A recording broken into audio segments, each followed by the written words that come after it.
How do we calibrate a handgun, Dr. Haller? Of course, different than the submerged aquatic weed application, considerably different is the use of the handgun for use in water hyacinth control, brush control, or any emergent plant control. The handgun, although we got to do some different calculations, the principles are generally the same. We've got to get the gallons per minute from the handgun, and we've got to determine what our swath width is going to be. Typically, a handgun would be essentially just a one nozzle boom. And so we'll just consider this our boom, determine our width, in other words, how far the handgun will spray, and then we'll also determine the gallons per minute output on it. So the principle holds true, like even with our submerged application. So when the applicator is using the handgun, what they generally do is they spray from just to the right of the boat path over to a 90-degree angle. So they spray about 1/4 of the compass. There's no sense of spraying right in front of the boat because the boat will go over the hyacinths or the vegetation being sprayed, and it rinses right off. Basically, the method of determining your swath width and determining your gallons per acre from this handgun or a one-man boom or a one-nozzle boom is very simple. We're going to turn the pump on. We're going to get it going at the right, what we think is a close speed. Going to have the pressure, what makes the spray look good, and then we're going to go ahead and actually spray it out here in the ground, and we're going to measure how far we're spraying. And that'll give us our swath widths, and typically it's 20, 30, 40 feet of swath width. And then what we'll do is we'll spray for 1 minute into a 5-gallon pail or a bucket of some sort, and we'll measure our output of that pump in gallons per minute out of the handgun in the pail. And then we've got the two critical elements of our calibration system here, and that is the output of the pump in gallons per minute and our swath width. And then what we have to do is go out and get our speed, and generally with the airboat you got to go kind of slow so that you let your spray man be able to cover those plants, and then we can regulate, as we did before, our herbicide water ratio to be able to cover that acre nice and uniformly and do a real professional job of emergent aquatic plant control.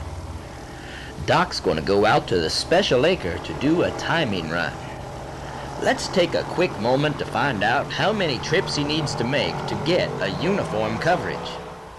An acre is 209 feet wide. The swath width is 35 feet. Divide 209 feet by 35 feet, and this equals 6 trips.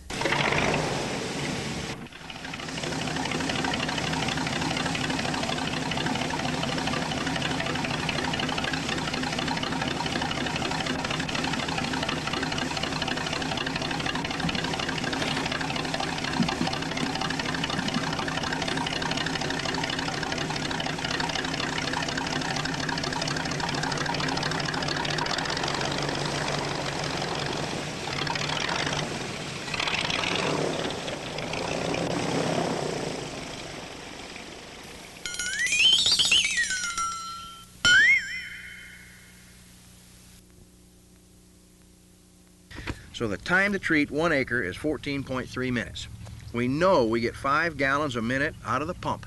So we multiply that by the number of minutes it's going to take to cover that acre, and we get 71.5 gallons will cover that acre in 14.3 minutes. And there's your calibration. And there's going to be a lot of variables involved because water hyacinths don't grow in nice even rows. They may be patchy, and this is where coordination between the airboat driver and the spray man is extremely critical.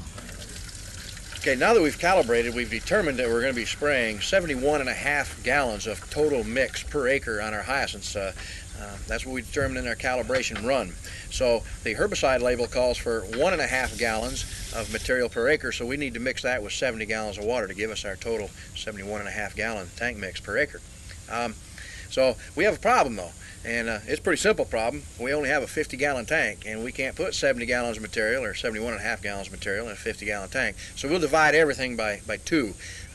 We'll use 70 gallons of water divided by 2 is 35, and I've put 35 gallons of water in a tank, and instead of putting in 1.5 gallons of herbicide, I'll put in half that, which would be 3/4 of a gallon to the 35 gallons, and we'll be able to spray that 1/2 acre.